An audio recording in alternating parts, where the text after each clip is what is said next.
Shalom. First and foremost, I want to give all praise, honor, and glory to the Most High, Yahweh, Bahashim Yahweh Shai, Bahashim Rakakwadash, and I want to say Shalom to Yaakov Nakwat out there, pursuing this truth diligently, coming at you once again with another lesson. And I don't know necessarily what I'm going to title this one. It might be just titled 2026 Wars and Rumors of Wars, or something along those lines. As most of you know, I believe it was yesterday, or at least that's when they declared it. And we can go there. I'm gonna have a horrible time trying to pronounce his name, but it's Ayatollah Ali Khamenei, Iran's supreme leader, was killed, all right, in a U.S.-Israel strike that happened. And it seems, there's some differing views, all right. Some people in Iran are happy about it. Some people are not happy about it. Kind of like the same thing with, El Salvador? Was it El Salvador? With that, with their president essentially being let out. All right, not killed, but, let out. And so, people are up in arms. The American news media is crazy. But you can see here, Israelis are tense but relieved that Iran's supreme leader is dead. CIA helped pinpoint a gathering of Iranian leaders, and all these different things, right? Who's running Iran now that their supreme leader is dead? All these different things, right? And you can see 21 hours, 17, 19 hours ago. But, sometime yesterday, I believe, is when they announced it. And now, if you look up just Iran, you see a lot of different things. February 28, 2026, U.S.-Israeli strikes on Iran. You can see right here, U.S.-Israel attack Iran live. 1 killed in Bahrain. Hezbollah fires rockets. I believe they actually hit a middle school that ended up killing 50 children as well. They're just doing a whole offensive, right? What does this one say? Trump says more U.S. service members will likely...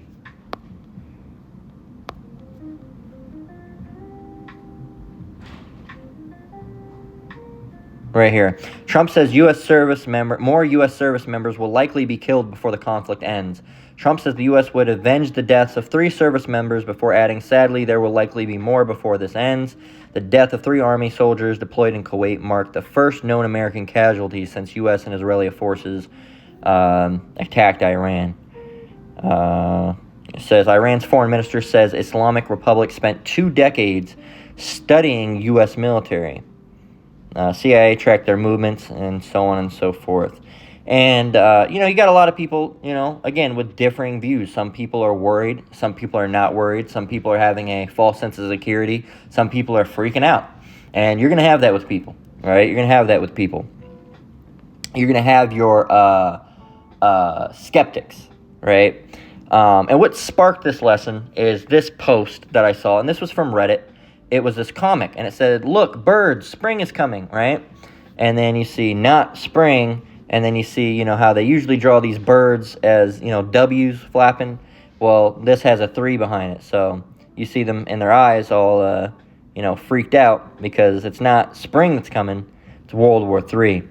And people, you have a lot of people. I have this. I saved just 1 page. And, I actually saved 2 pages. This one, it says, it's a wonderful time. This is Lord of Sandwich, or Sandwich. He posted and he got 500 likes or upvotes. It says, it is a wonderful time to have anxiety disorders. Traveler 7538 says, right, having a blast over here. And this Tud Spudley said, I felt a rumbling earlier and my first thought was, oh, is it starting?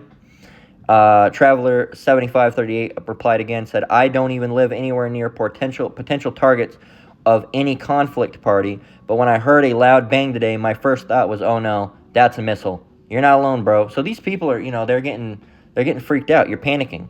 Burning Penguin says, whether you're at risk of being hit depends on the opponent your country is facing. One will hit you and claim you're a military target. The other will hit you and claim it was an accident. So, and then you have a lot of people right here. Like, this is the other side. It says, on one hand, LOL, I get it, but I've also been hearing about the start of World War III for the last 20 years, and I'm pretty sure there's older than me have been hearing about it for decades longer than that. The guy under it, Tyrannocross, says, World War III is just a buzzword for artists and influencers at this point to seem political without actually having to know anything about politics. Flying Weenus, what a wonderful name, says, probably true, but it goes on long before the internet or even a concept of an influencer ever existed. I remember fallout shelters from 90s TV shows and IRL. The high school I graduated from in 2005 was a said example. One of the schools I went to actually was a fallout shelter as well. Or was it the library? It might have been the library down the street from my school.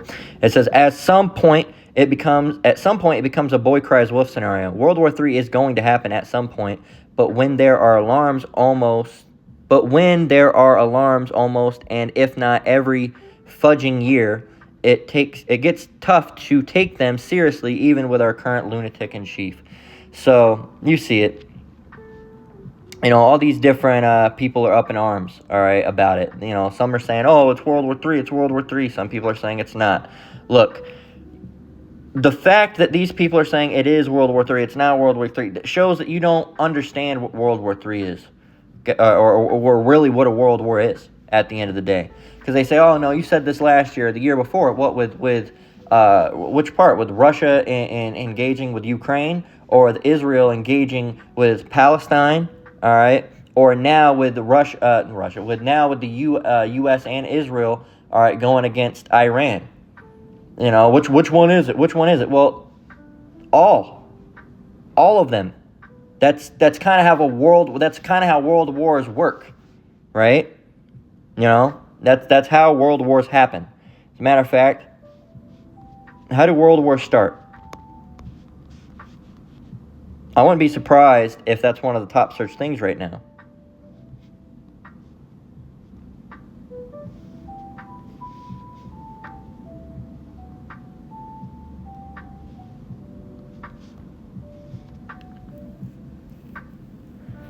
All right.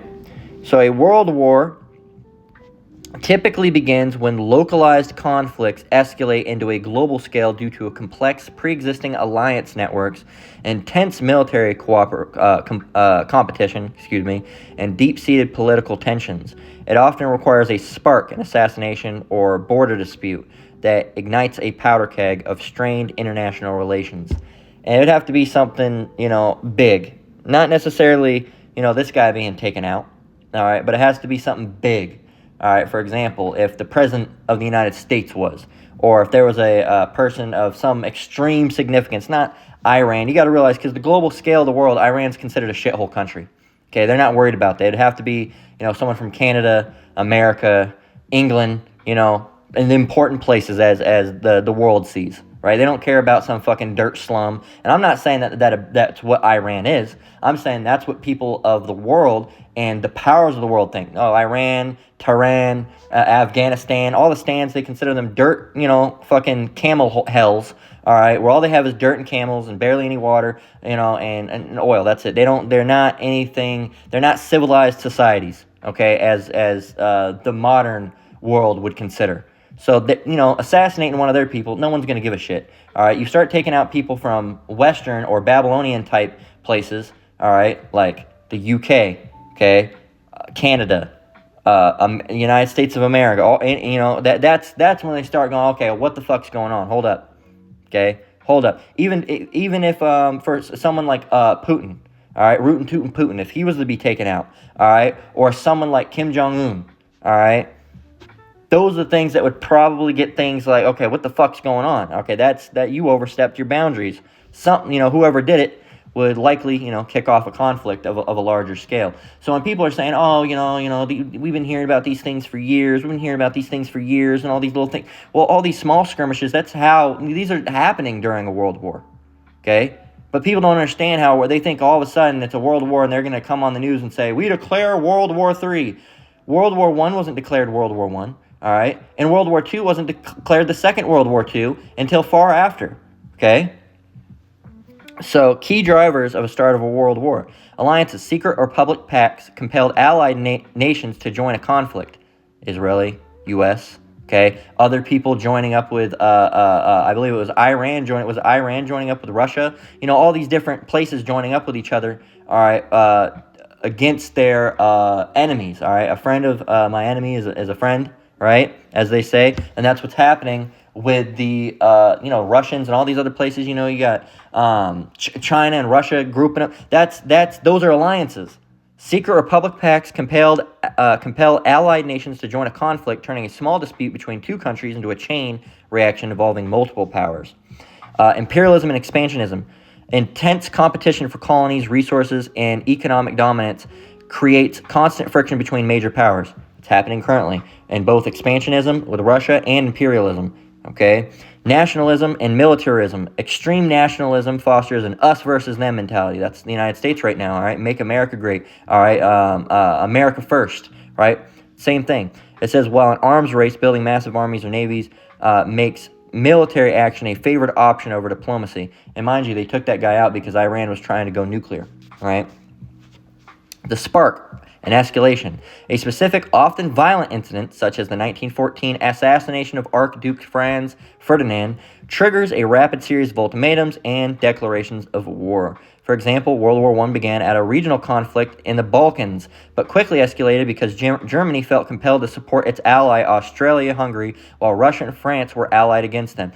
That's happening right now. All right, you see China grouping up with people, Japan grouping up with people, all right, Russia grouping up with China, those guys joining up with Iran, United States joining up with Israel, all these different things, all right. Even Canada, even though they're kind of, against the U.S. right now, they even agreed that the strike was good because Iran should not go nuclear. They should not be able to have nuclear arms, okay? So that shows you there's alliances being made right now, all right? And now all we're waiting for is the spark. I might title this lesson that, actually. Let me type that into the computer. So I'm doing this on the phone because I had it planned for the phone, but all we're waiting for now is the spark. Parentheses, World War III. Okay, those other things. And you also got to understand prophecy. Okay, there's other things that have to happen, right? The mark of the beast has to come out in some extent. All right, it's not going to be fully, mandatory, but it's going to be optional at first.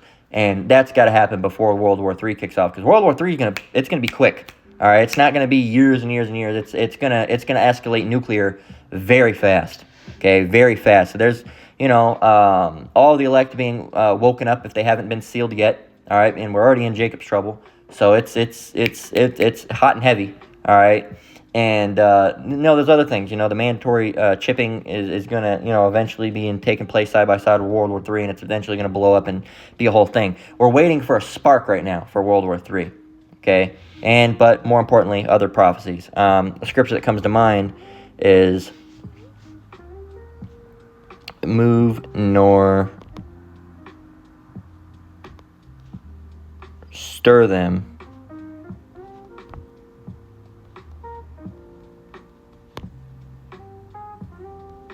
This is 2nd Esdras 4 and 37. It says, by measure hath he measured the times, and by number hath he numbered the times, and he doth not move nor stir them until the said measure be fulfilled. And matter of fact, we got to go get this in the Good News Translation.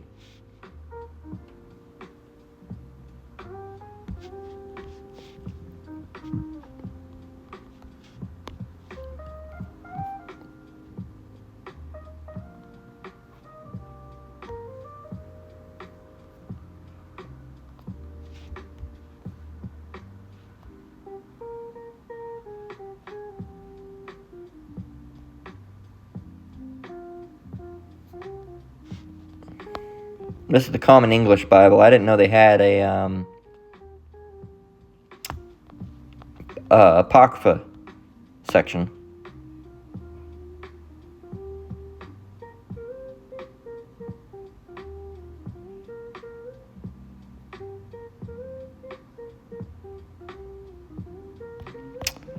It's not really, don't really like the translation. Let me get the Good News.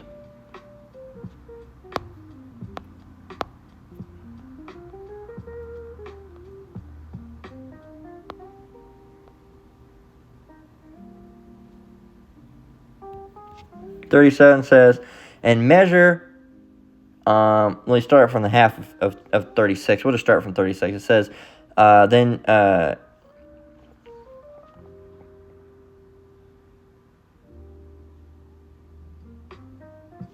a minute.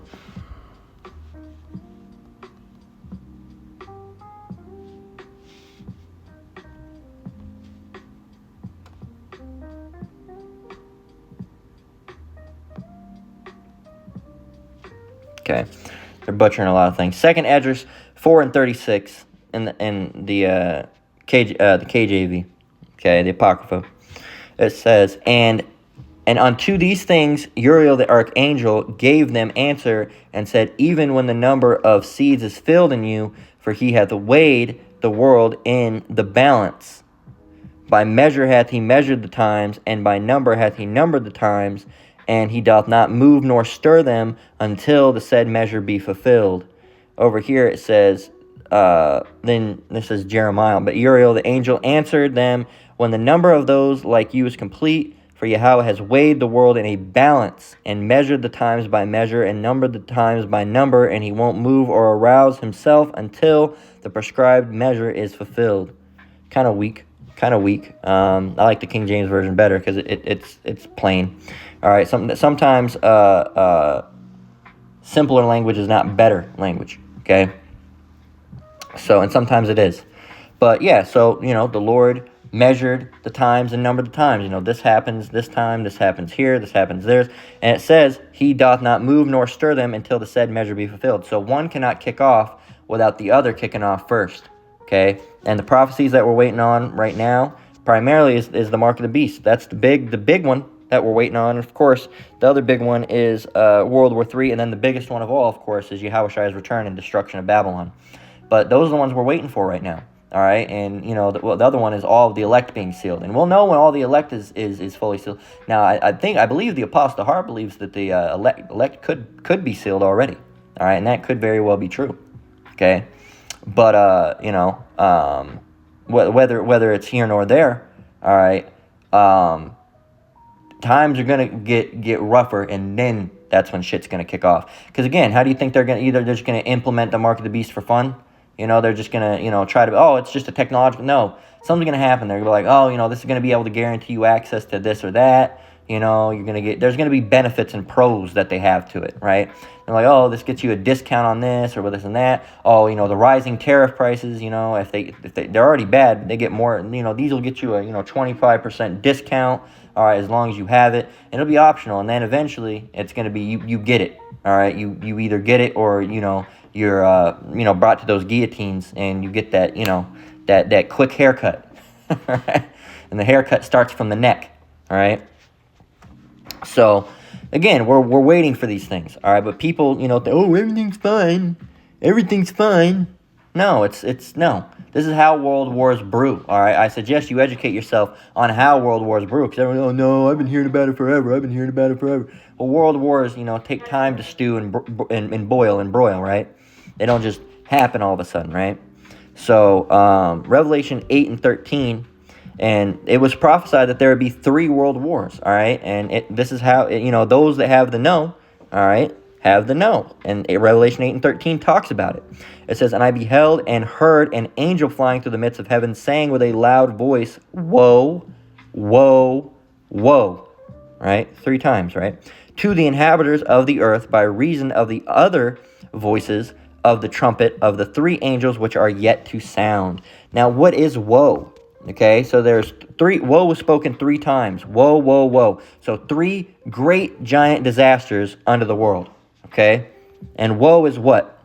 A great sorrow or distress. All right, often used hyperbolically, but misery or trouble. And those 3, all right, are in reference to 3 great wars. Okay, the first war was just called, I believe, the Great War, but 3 world wars, huge wars, that the world is involved in, into the that is happening to the inhabitants of the earth.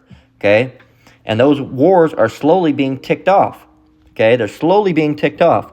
For example, in Revelation 9 and 12, And if you go into this, it takes, we've done breakdowns on it, and the apostles and elders of Great Millstones have as well. I'm not a Great Millstone has as well. Excuse me. Not that I'm a part of Great Millstone, but that's who I learned from, and that's how I learned, that breakdown through Yahweh Shem Yahushai, through those great men. And if you read up, Revelation 1 on down, it's talking about World War I.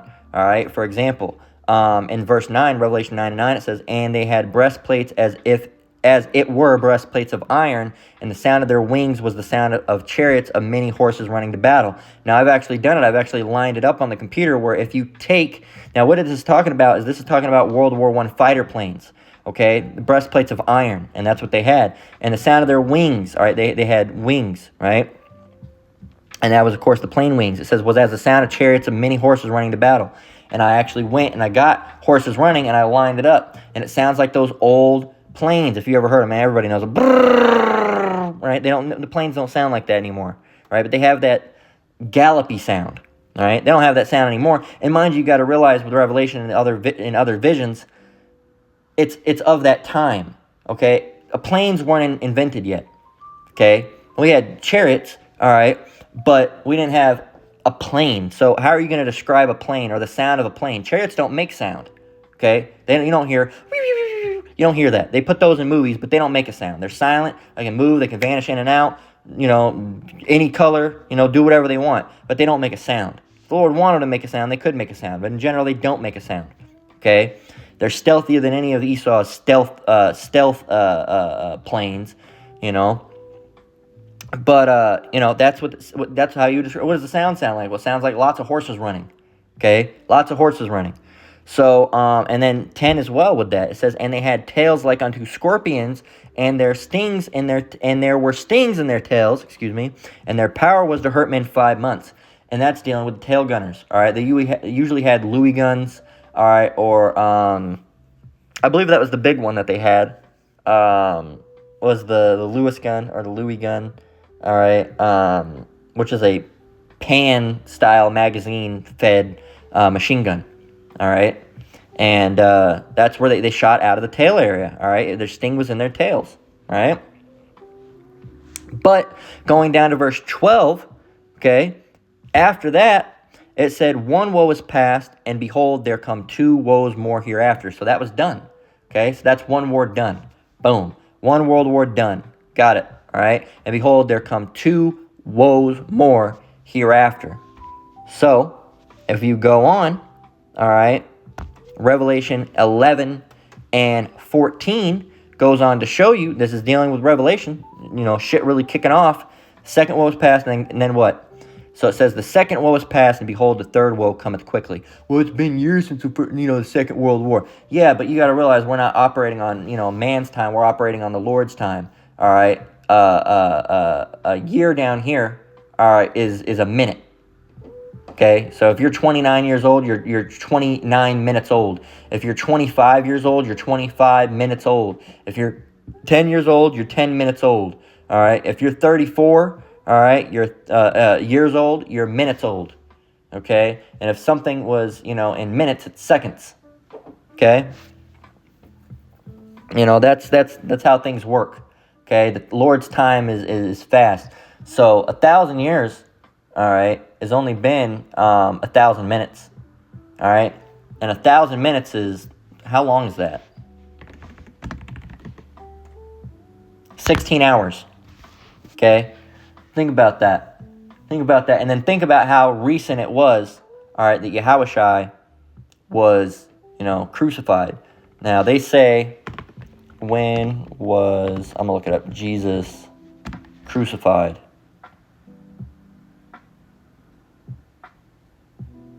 '30 AD or 33 AD. So we'll just put 32 AD. They don't really know the exact date. 32 AD time from now.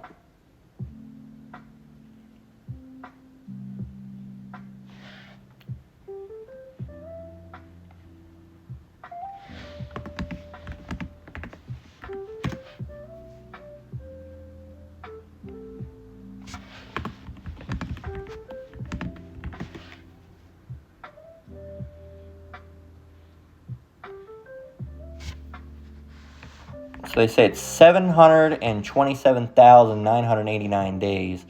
So days to years. 1,994. So 2,000 years, essentially. So 2,000 minutes to days. It's been a day. At 1.3 days. It's been, essentially 26, 27 hours, all right, since Yahushua was crucified. So, do you think he's coming back mad, or do you think he's coming back, I've had 2,000 years to just calm down? No. He's operating on the Lord's time, which is quick. Seems long for us, but it's quick. All right? So, that I always have to get that because the Second World War was way long ago in the 40s. Sure, all right, and we can go actually 1 minute.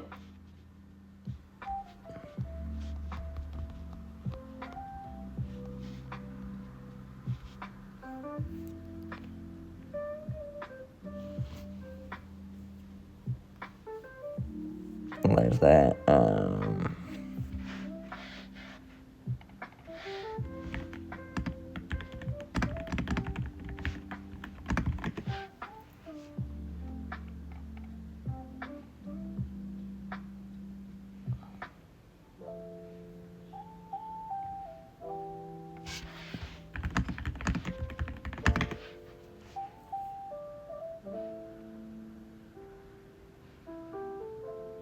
Yeah, 2 Peter 3:8.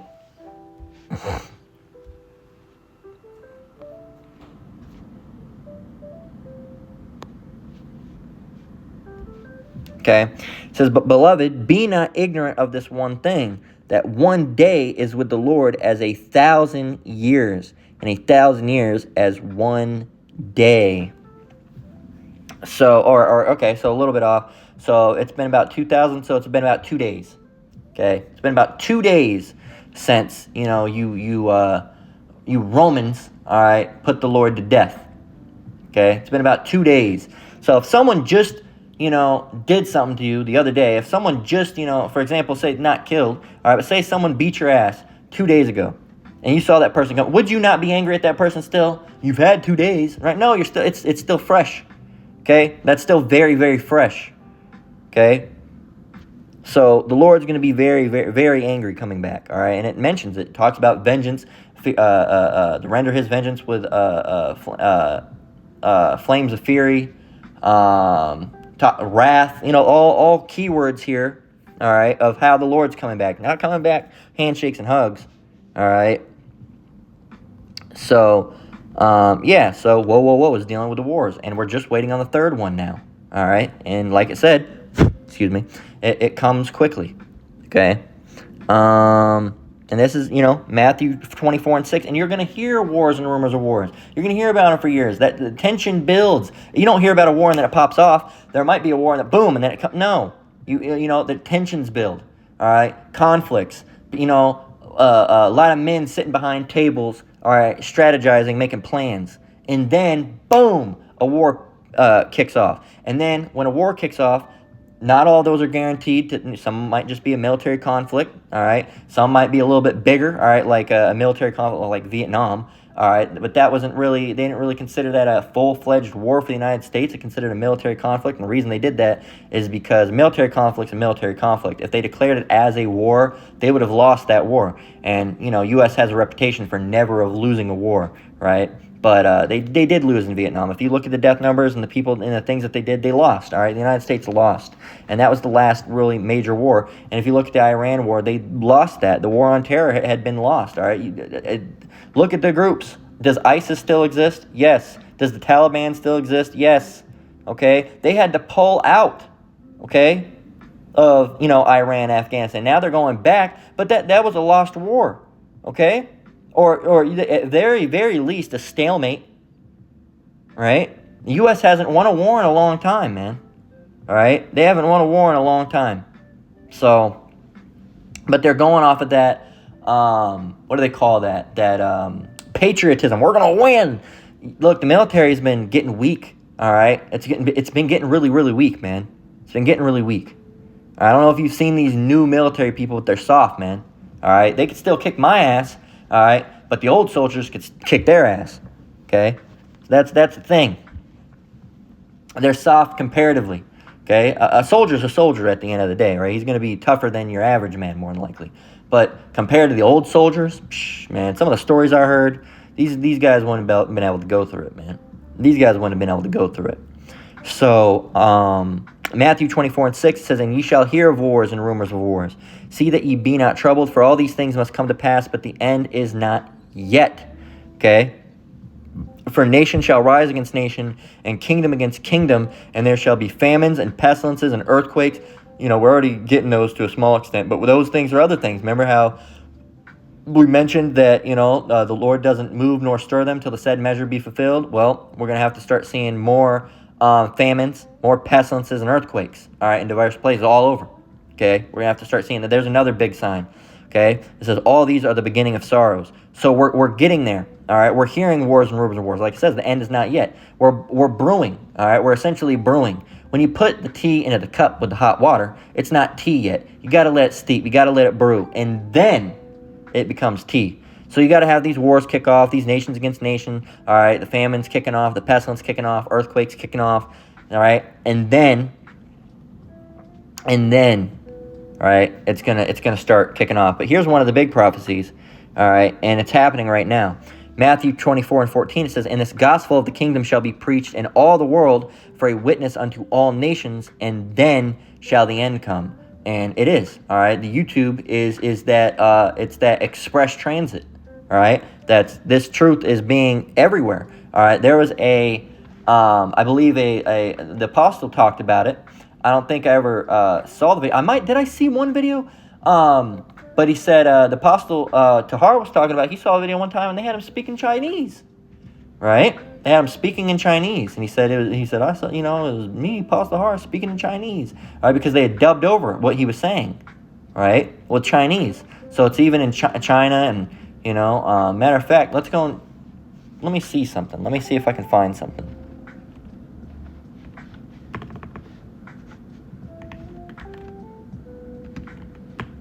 English. I'm on the computer, so give me a minute.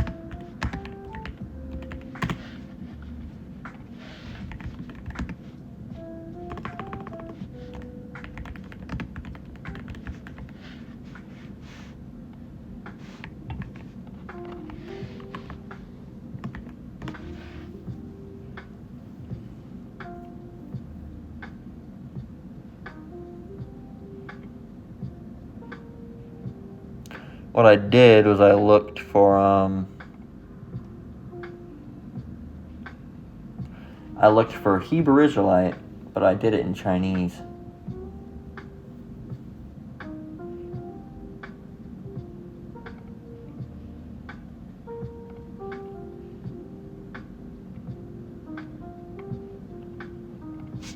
I'm not really seeing too much. I want to see if I could find a video,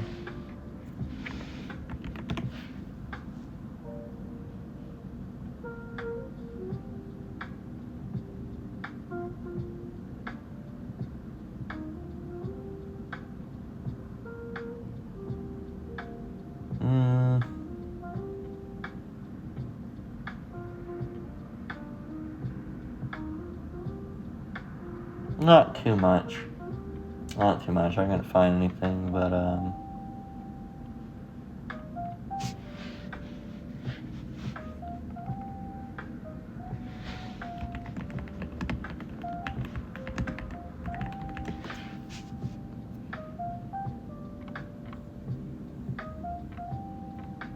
nah, I couldn't find anything.